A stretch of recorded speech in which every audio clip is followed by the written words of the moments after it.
नमस्कार दोस्तों, इस दीपावली के अवसर पर बहुत बड़ी रहस्यमय जानकारी आपके सामने लेकर आए हैं। परमेश्वर कबीर साहिब जी कहते हैं, एक राम दशरथ का बेटा, एक राम घट घट में बैठा, एक राम का सकल पसारा, एक राम दुनिया से न्यारा।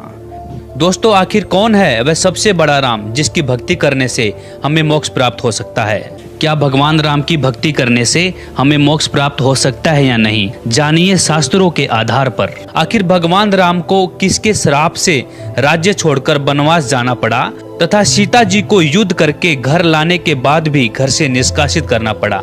इस रहस्यमय जानकारी के लिए देखिए पूरी वीडियो। आओ इस दिवाली कुछ नया करें। इस दिवाली पटाखों को ना कहें। इस दिवाली जुआ सट्टे को ना कहें। हर बुराई से दूर रहें और कुछ नया करें। इस दिवाली हम आपके लिए कुछ नया बताने जा रहे हैं जिससे आपका जीवन ही बदल जाएगा। तो सबसे पहले ये जानते हैं कि दिवाली मनाते क्यों हैं। त्रेता युग में श्री रामचंद्र जी के वनवास से अयोध्या लौटने की खुशी में दिवाली मनाई जाती है। लेकिन क्या आपको पता है दिवाली सिर्फ 2 वर्ष ही अयोध्या में मनाई गई, क्योंकि 2 वर्ष पश्चात सीता जी को श्री राम ने घर से निकाल दिया था। उस समय वह गर्भवती थी। इस फैसले से अयोध्या गमलीन हो गया था। अयोध्या वासियों ने 2 वर्षों तक दीपावली और दशहरा मनाया था। उसके पश्चात बंद कर दिया था कि जिस देवी के लिए रावण मारा गया, आज वह फिर से कितने रावणों का कष्ट झेलेगी। दिवाली खुशी का प्रतीक है। जब राजा और रानी अलग अलग हो गए तो न दिवाली राजा को अच्छी लगे और न प्रजा को।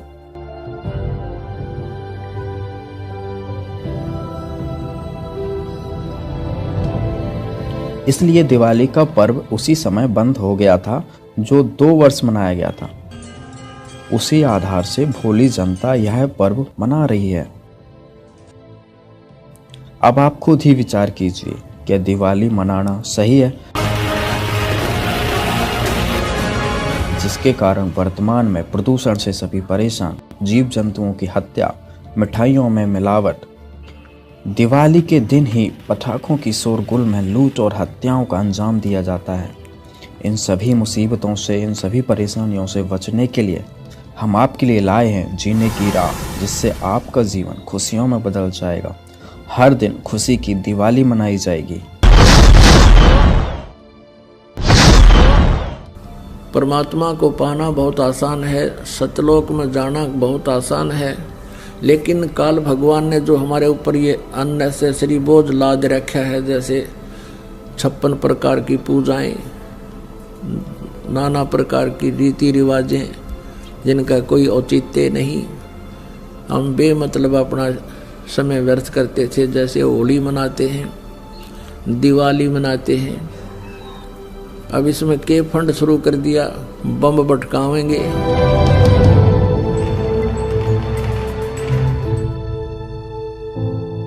कितना प्रदूषण हो जाता है। किसी की आंख में डाला, आंख फूट गई, किसी के कपड़े जल गए, किसी के खेतों में पूड़ियाँ जल गई, किसी का घर में आग लग गई, और प्रदूषण निरा, और सारी रात बड़ा है बड़ कोई मरीज है, बीमार है, उसने वो परेशानी रहे। ये कोई खुशी का तरीका है? और फिर उद्देश्य क्या? बिला इस दिन भगवान श्री राम सीता ने लेकर आया था, दिवाली वाले दिन वापस आया था, और वह गई भी तो थी कड्डी उसने 2 साल बाद से। फिर वो क्यों ना मनाया जिस दिन वह माँ दुखी रही, सारी उम्र तंग पाई? इस एक दिन के दिवाली वाले दिन ने के दे दिया सीता जी को। आजीवन भटकती रही, एक जंगल में टाइम पास किया, 2 बच्चों को लेकर के रहती थी। तो ये काल ने हमें ऐसा बना रखा है कि हम या तो भक्ति करें, नहीं करें तो ड्रामा सा करें, बस फिर इनको डाल दे इसमें 84 लाख योनियों। सीता जी के को रावण की कैद से छुड़वाने के लिए भगवान ने कितना प्रयत्न किया, श्री राम ने, और करोड़ों व्यक्तियों की हत्या होगी सीता जी को रावण की कैद से छुड़वाने के लिए। दिवाली किस उपलक्ष्य में मनाई जाती है कि श्री राम जी अयोध्या लौटे थे सीता जी को संग लेकर के। इसलिए उस खुशी में दिवाली दीपावली मनाने लगे, घर घर में दीप जगाने लगे। और कुछ ही दिनों के बाद सीता जी को स्वयं ही निकाल दिया घर से। उसका दुख कभी नहीं मनाया हमने। कहने का भाव ये है कि जो दिवाली मनाने का तरीका हमने अपना लिया ये बिल्कुल गलत है। दीपावली के दिन भगवान की कथा करनी चाहिए, ये बकवाद नहीं करनी चाहिए जो हम कर रहे थे। और सीता जी के वियोग का हमें दुख होना चाहिए। सारा जीवन बेचारी ने कहा ऋषियों के आश्रमों में भूखे प्यासे बिताया, पति कहाँ, पत्नी कहाँ, बच्चे कहाँ। तो ये कोई मर्यादा भी हम नहीं मानते और इन भगवानों के हम आचरण भी नहीं कर सकते, इनकी लीलाओं के भी आचरण हम नहीं कर सकते। कहने का भाव यह है कि ये जो परमात्मा था उसकी तो हमें जानकारी हुई नहीं, और जो भगवान नहीं थे उनको हमने प्रभु मान लिया। हम रोज दिवाली मनाते हैं, भगवान के गुण गावा, उनकी चर्चा करें, उनको याद करें, और रोज दिवाली मनावा, सुबह शाम याद करें भगवानों को। हम 364 दिन बाट ना देखा दिवाली मनाने की, इसकी खुशी मनावें, सीता जी के आने की खुशी और विछुड़न का गुम कति नहीं। ये कैसे हो सकता है? तो यहाँ तो एक थोड़े से दिन तो खुशी तरह ही हुआ, 10 महीने, 2 महीने, 6 महीने, 1 वर्ष, और दुख रहा वो सारी उम्र बेचारी को। पुण्यात्मा, एक परमात्मा को छोड़कर, पूर्ण ब्रह्म को छोड़कर अन्य किसी भी देवी देवता की या किसी हम प्रभु की, ब्रह्म की साधना करते हैं, वो मोक्षदायक नहीं है। वो आपको जन्म मृत्यु के इस दीर्घ रोग से नहीं छुड़वा सकती। और जो हमारे प्रारब्ध के जो पाप कर्म हैं उनको भी पूर्ण परमात्मा ही नाश कर सकता है। नहीं तो आप जी के पास इतिहास है हमारे भगवानों का जिनको हम परमात्मा माना करते थे, जैसे श्री विष्णु जी, उनके अवतार श्री रामचंद्र जी, श्री कृष्ण जी। सत्संग में आपको बताया था कि वो भी अपने प्रारब्ध के कर्मों को समाप्त नहीं कर सके, उनको भोग कर ही समाप्त किया। भगवान श्री रामचंद्र जी पर जाता था कि ये सर्वेश्वर हैं, महेश्वर हैं, सर्वशक्तिमान हैं, सब दुखों का निवारण कर देते हैं। यानी विष्णु भगवान कहो, चाहे श्री रामचंद्र जी कहो या श्री कृष्ण जी कहो। तो हम ये सोचा करते थे कि ये भगवान हमारे दुखों का निवारण करते हैं, ये समर्थ शक्ति है। अब हमने राम की परिभाषा समझनी पड़ेगी, प्रभु की परिभाषा समझनी पड़ेगी, और हमने उन राम में से सिलेक्ट करना पड़ेगा कौन से राम की शरण में जाना है। अब जैसे ये श्रद्धालु कहते हैं, कोई प्रश्न करता है आचार्यों से, गुरुओं से, मंडलेश्वरों से कि क्या श्री कृष्ण अर्थात श्री विष्णु जी हमारे पापों का नाश कर सकते हैं? क्या वे जो श्राप दे दिया जाता है एक दूसरे को 3 ताप के अंतर्गत, क्या हमारे उन 3 तापों का वो नाश कर सकते हैं? तो कहते हैं कि हाँ, भगवान श्री कृष्ण अर्थात विष्णु जी हमारे सब पापों का नाश कर देते हैं। और प्रमाण के लिए कहते हैं, गीता जी अध्याय नंबर 18 के श्लोक नंबर 66 को बोलते हैं कि सर्वधर्मान परित्यज माम एकम शरणम व्रज अहम तवा सर्व पापे भव मोक्षामि मा शुच। पहले तो उनको ये पता नहीं कि गीता जी का ज्ञान श्री कृष्ण नहीं, श्री कृष्ण में प्रवेश करके ये ब्रह्म बोल रहा है, सरपुरुष बोलता है। और व्रज का माने आना नहीं होता, जाना होता है। अब गीता ज्ञान दाता सरपुरुष है, ये ब्रह्म है, और ये परम अक्षर ब्रह्म की शरण में जाने को कहता एकम। एकम माने जिसके बराबर दूसरा ना हो, अद्वितीय। उसकी शरण में जा, उसकी शरण में जाने से फिर तू मेरे सतर की जो पूजाएं हैं मुझे छोड़ दे, ये ब्रह्म कहता है। फिर मैं तुझे यहाँ कुत्ते गधे सूअर यानी कष्ट नहीं दूंगा, मैं अपना कर्जा चुका लूंगा। तो यहाँ पुण्यात्मा विचार करने की बात है कि श्री कृष्ण जी और श्री रामचंद्र जी और श्री विष्णु जी अपने श्राप को, अपने पाप को, कर्म दंड को नहीं समाप्त कर सके, नाश नहीं कर सके। उपासकों का कैसे कर देंगे वह? जैसे श्री विष्णु जी को श्राप दिया था नारद जी ने, और ये श्राप दिया था कि नारद जी के मन में विवाह कराने की प्रेरणा होगी, और उसने देखा कि राजा की लड़की का स्वयंवर था, और उसमें लड़कियां अपनी मर्जी का पति अपनी इच्छा से सिलेक्ट करती थी, और राजा लोग बैठ जाते थे वहाँ सामने आके। नारद जी ने विवाह कराने की सोची, और फिर सोचा भी मेरा विवाह कौन करेगा, मैंने तो कचकोला कढ़ा रखा है, इतनी मोटी चोटी सिर पे, और शकल भी ठीक को ना। तो उसने सोचा कि भगवान विष्णु से उनका स्वरूप ले लेता हूँ। एकांत में जाकर टेलीफोन किया, याद किया, श्री विष्णु जी प्रकट हो गए। नारद जी ने कहा भगवान मैंने विवाह करवाना है और आप मना मत करियो, आज पहली बार आपसे कोई वस्तु मांग रहा हूँ, मुझे आप हरि रूप चाहिए, मुझे हरि रूप चाहिए, अर्थात आपका सुंदर स्वरूप मुझे दे दे। श्री विष्णु जी ने कह दिया तथास्तु। अब उसका बंदर का मुंह लग गया, बंदर का, हरि माने बंदर भी होता है। अब उसने सोचा नारद जी ने कि आज तेरे सुंदर कोई नहीं सभा में, और जाकर बैठ गया कुर्सी पर जच के। अब वह लड़की आई वरमाला लेके, सामने देखा बालू बैठा। अब वह एक कदम पीछे से होकर आगे चली गई। नारद जी ने सोचा शायद लड़की की दृष्टि नहीं पड़ी मेरे ऊपर है। वहाँ से उठकर एक और खाली चेयर थी, दूसरे लोग वहाँ जा बैठा। जो वहाँ से भी लड़की आगे निकल गई, नारद जी कहने लगे भाई यह अंधी है क्या? और दूसरे तो बोला, साथी ने उसको यो दिखा दिया दर्पण, अगर देख अपनी शक्ल तो देख ले, हमने डर लगे तेरे थे। तब उसने देखा जब दर्पण यानी अपनी शक्ल देखी, उसने बिना गिनती की गाली दे दी विष्णु भगवान को नारद जी ने।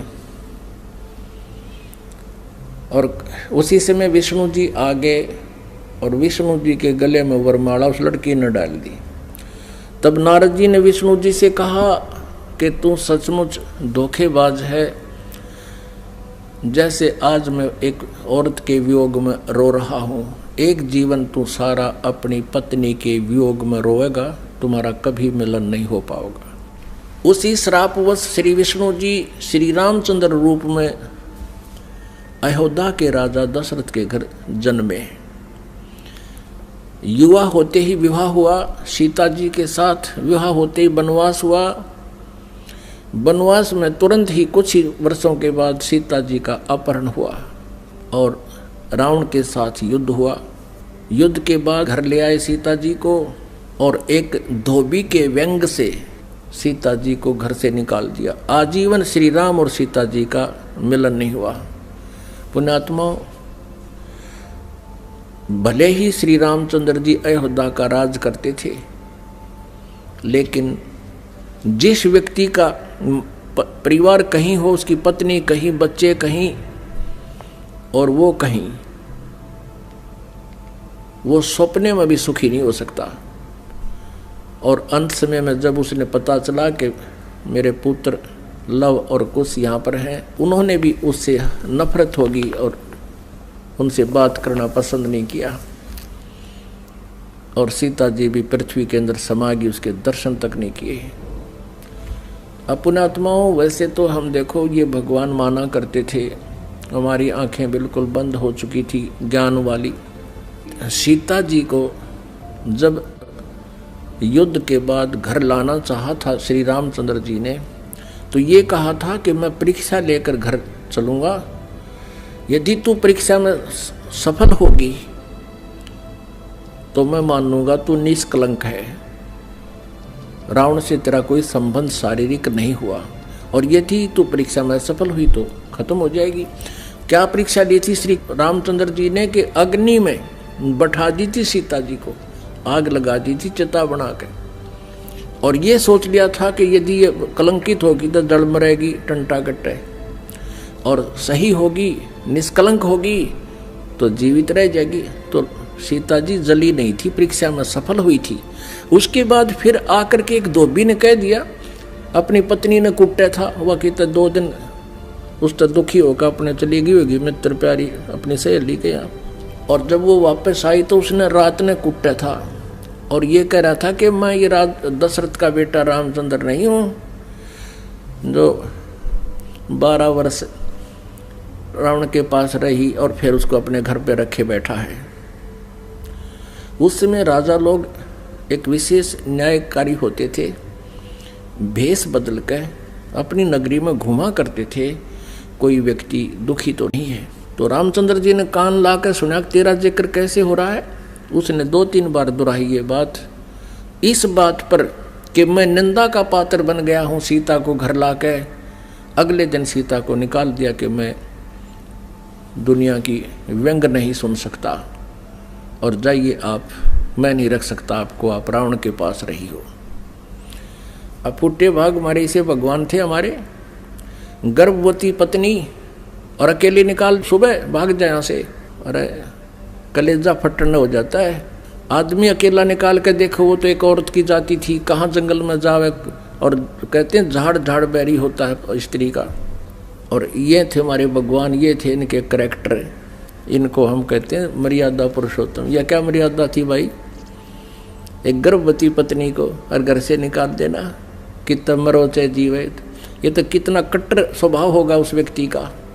अब कहने का भाव ये है पुण्यात्माओं, श्री रामचंद्र जी को जब पता चला, उसने अश्वमेघ यज्ञ करी थी, घोड़ा छोड़ दिया, लव कुश ने पकड़ दिया, रामचंद्र जी के छक्के छुड़ा दिए। सीता को पता चला तो दर्शन भी नहीं करे उसे, किसी के दर्शन करूं समागी धरती में। और श्री रामचंद्र जी ने आकर के वापस इसी दुख में सरयू नदी में जल समाधि ले ली, सरयू नदी में शरीर छोड़ दिया।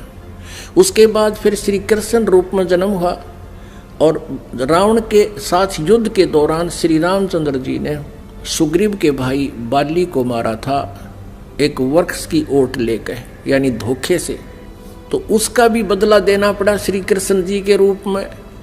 वही विष्णु वाली आत्मा श्री कृष्ण जी हुई और बाली वाली आत्मा यानी राम वाली आत्मा श्री कृष्ण रूप में द्वापर में जन्मे। और बाली वाली आत्मा एक शिकारी बना और उसने एक विषाक्त तीर बनवा लिया और श्री कृष्ण जी के पैर में तलवे में तीर मार दिया विषाक्त, जिसके कारण उसकी मृत्यु हुई श्री कृष्ण जी की। श्री कृष्ण जी ने जब पूछा उससे, उस पारधी से, शिकारी से, शिकारी ने भगवान से कहा कि हे राजा, हे राजन, मेरे से गलती धोखे से आपके पैर में तीर लग गया। आपके पैर में पद्म है, ये चमक रहा था, दिन का समय झुरमट सी वृक्ष की छाई हुई थी और मैं शिकार के लिए घूम रहा था। आपके ये पद्म की रोशनी मुझे लगा जैसे मृग की आंख है हिरण की, मैंने धोखे से गलती से तीर मार दिया और ये तो विषाक्त है, अब आप जी नहीं सकते, मुझसे धोखा हो गया, गलती होगी, माफ करो, क्षमा करो। तब श्री कृष्ण जी ने कहा कि बाली, ये तेरे से धोखा नहीं हुआ, ये ऐसा ही होना था भाई, मैंने तेरे को धोखे से मारा था त्रेता युग में और आज मैं वो बदला दे चला हूं। अब दुर्वासा जी ने श्राप दिया था यादव कुल को, श्री कृष्ण जी के कुल को श्री कृष्ण जी के समक्ष ही श्राप दे दिया था कि यादव कुल का नाश होगा। किसने? इस श्री कृष्ण जी का पुत्र प्रद्युम्न एक लड़की का स्वांग बनाकर पेट पर, गर्भवती लड़की का, स्त्री का स्वांग बना करके पेट पर लोहे का कड़ा बांध के ऊपर के गुजरियां वाले औरतों वाले कपड़े पहन के और एक नकली पति बनाकर दुर्वासा के पास गए थे उसे मजाक करने के लिए। और ये पूछा था कि हे ऋषि, सुना है आप भूत भविष्य वर्तमान की सभी बता देते हो, त्रिकालदर्शी हो, बताइएगा इसके लड़का होगा या लड़की। तब दुर्वासा ने ध्यान से देखा कि ये तो बकवाद कर रहे हैं, कह दिया था कि इससे तुम्हारा यादव कुल का नाश होगा। और दुर्वासा के श्रापवश 56 करोड़ यादव आपस में लड़कर मर गए और श्री कृष्ण जी भी उसी कढ़ाई के तीर से मरा जो उस शिकारी ने बना रखा था लोहे से। अपने आत्माओं, जब श्री कृष्ण जी, श्री रामचंद्र जी और श्री विष्णु जी तीनों रूपों में वो स्वयं हैं, वो अपने भी श्राप को यानी कर्म के दंड को नाश नहीं कर सके तो श्रद्धालु के कैसे कर देंगे। एक भक्त ने प्रश्न किया कि क्या श्री कृष्ण यानी विष्णु जी में कोई शक्ति नहीं है? जैसे श्री कृष्ण जी अर्थात विष्णु जी राजा मोरध्वज के घर गए थे, वहां उनके पुत्र ताम्रध्वज को आरे से चिरवा कर और उनको जीवित कर दिया था जब वो मृत्यु को प्राप्त हो गए थे। पुण्यात्माओं, कबीर परमेश्वर जी ने फिर ये इसका उत्तर दे रखा है, क्योंकि श्री आदरणीय धर्मदास साहिब जी ने भगवान से ये प्रश्न किया था कबीर जी से कि हे भगवान, हमने सुना है श्री कृष्ण जी ने मोरध्वज राजा के पुत्र को आरे से चरवा कर वो मृत्यु को प्राप्त हो गया था, उसको जीवित कर दिया था, और आप कहते हो कि ये समर्थ नहीं है, ये कोई परिवर्तन नहीं कर सकते। भगवान, यह क्या छोटी बात है? तब परमात्मा कबीर परमेश्वर जी ने कहा था कि धर्मदास, जब महाभारत के युद्ध में और अभिमन्यु की मृत्यु हो गई थी, जो सुभद्रा पुत्र थे, और सुभद्रा श्री कृष्ण जी की सगी बहन थी, श्री कृष्ण जी अभिमन्यु को जीवित नहीं कर सके, वहीं पर वे विद्यमान थे। अब धर्मदास साहब ने पूछा कि हे भगवान, कारण क्या था? तब परमेश्वर कबीर जी ने कहा कि ये भगवान आपकी आयु और श्वास को घटा बढ़ा नहीं सकते। अभिमन्यु की आयु इतनी थी, उसके प्रारब्ध में ये परिवर्तन नहीं कर सकते। सुभद्रा रोए थी, भगवान श्री कृष्ण रोए थे अपनी बहन के दुख में, पांचों पांडव रोए थे और उनका कुल नाश हुआ था। तो वहां थी समर्थता दिखाने का समय, वहां था, उसको जीवित कर देते। और वहां क्यों जीवित कर दिया ताम्रध्वज को? क्योंकि उसकी आयु शेष थी, उसके श्वास शेष थे। इतनी क्षमता इनमें है कि इन टूटे फूटे शरीर को ये ठीक कर सकते हैं, लेकिन श्वास नहीं बढ़ा सकते, कर्म दंड को ये समाप्त नहीं कर सकते।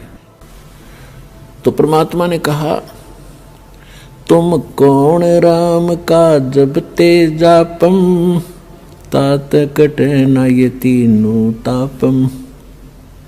तुम किस राम का भजन करते हो जिस कारण से आपकी साधना से, आपके द्वारा बताए गए इस मंत्रों से आपके अनुयायियों को लाभ नहीं हो रहा।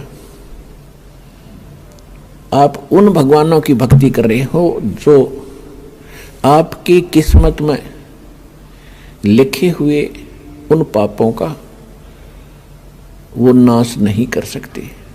और वेद बताते हैं परमात्मा घोर पाप भी नाश कर दे। तो इससे सिद्ध है आपको वो परमात्मा मिला नहीं है जिसकी तरफ वेद संकेत करते हैं। इति सिद्ध। वो परमात्मा कौन है? यजुर्वेद अध्याय नंबर 5 के और श्लोक नंबर 32 में कहा है,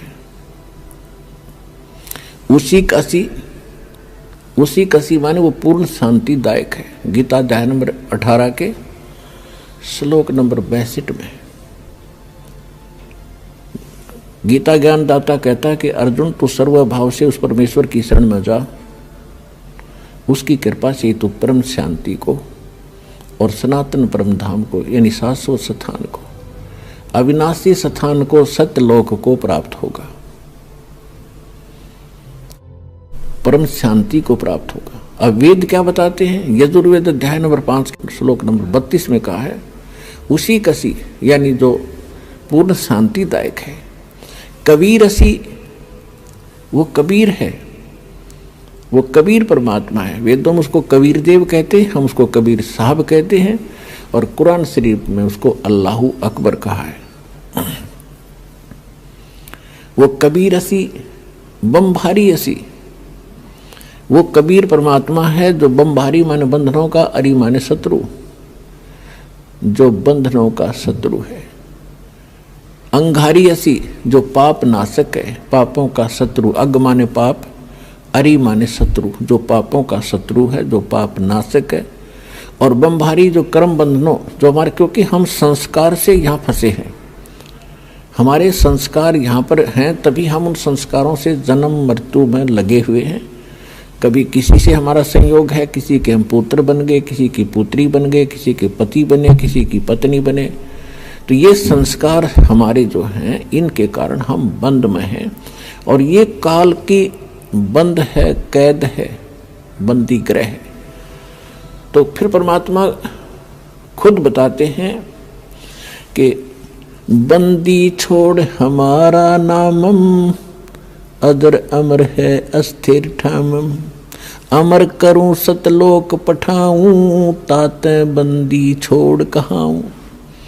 अमर करूं, तुम्हें यहाँ सदा के लिए सुखी कर दूंगा, जन्म मृत्यु से रहित कर दूंगा, तुम्हारे सब पापों का नाश करूंगा, सब संस्कार और बंधन यहाँ से समाप्त कर दूंगा, इसलिए मैं बंदी छोड़ कहलाता हूं। अनंत कोट ब्रह्मांड में बंदी छोड़ कहाँ आए, सो तो एक कबीर हैं जो जननी जने नमाए। आदरणीय गरीबदास साहिब जी गांव छुड़ानी जिला झज्जर वाले, हरियाणा वाले को परमात्मा मिले थे। 10 वर्ष की आयु थी तब उनकी। किसान के घर जन्म था, जाट जाति में, खेतों में अपना पशु चरा रहे थे, गव्वें चरा रहे थे। वहां परमात्मा आए सतलोक से, जैसा उनके नियम में है, अच्छी आत्माओं को मिलते हैं, उनको अपने ज्ञान से परिचित कराते हैं, सतलोक ले जाते हैं। तब उनको सचमुच वो एकदम दृश्य सारे सत्य महसूस हुए और परमात्मा ने उनके अंतःकरण में वो यथार्थ ज्ञान योग उनका खोल के और वो फीड कर दिया था, यथार्थ ज्ञान उनके अंदर भर दिया था। परमात्मा के ज्ञान से, परमात्मा के से प्राप्त दिव्य दृष्टि से गरीबदास साहिब जी ने फिर बताया, अनंत कोटि ब्रह्मांड का एक रति नहीं भारे, सतगुरु पुरुष कबीर हैं ये कुल के सिरजनहार। यानी हमारे सदग्रंथ बताते हैं कबीर इज गॉड, आंखों देखा वो महापुरुष बताते हैं Kabir is God. Who Kabir, वो कौन कबीर? अनंत कोट ब्रह्मांड का एक रति नहीं भारे, सतगुरु पुरुष कबीर हैं ये कुल के सिरजनहारे। हम सुल्तानी नानक तारे, दादू को उपदेश दिया, जात जुलाहा भेद न पाया, वो काशी माहे कबीर हुआ। अब स्पष्ट भी कर दिया कि हु कबीर, जो काशी में जाति जुलाहा धानक रूप में रहा करते थे, वो है वो भगवान सिरजनहार। गरीबदास साहिब जी कह रहे हैं कि मुझे और इब्राहिम सुल्तान अधम, एक मुसलमान राजा था इराक देश का, उसको और आदरणीय दादू साहिब जी को, आदरणीय नानक साहिब जी को हम सुल्तानी नानक तारे और दादू को उपदेश दिया, जात चुलाहा भेद नहीं पाया, वो काशी माहे कबीर हुआ। अब स्पष्ट कर रहे हैं गरीबदास साहिब जी कि मुझे पार किया, दादू साहिब जी को पार किया, नानक जी को पार किया। अब दादू साहिब जी को परमात्मा ऐसे ही मिले थे जैसे गरीबदास साहिब जी को मिले थे। तो उन्होंने कहा था, जिन मुझको निज नाम दिया सोए सतगुरु हमार, दादू दूसरा कोई नहीं ये कबीर सिरजनहार। दोस्तों, आप भी अपने घरों में रोज खुशियों के दीप जलाना चाहते हैं तो आज ही विजिट करें हमारी वेबसाइट www.jagatgururampalji.org और डाउनलोड करें निःशुल्क पुस्तक जीने की राह। जीने की राह पुस्तक आप फ्री SMS द्वारा भी मंगा सकते हैं। निःशुल्क पुस्तक मंगाने के लिए व्हाट्सएप या SMS करें हमारे निम्नलिखित नंबरों पर।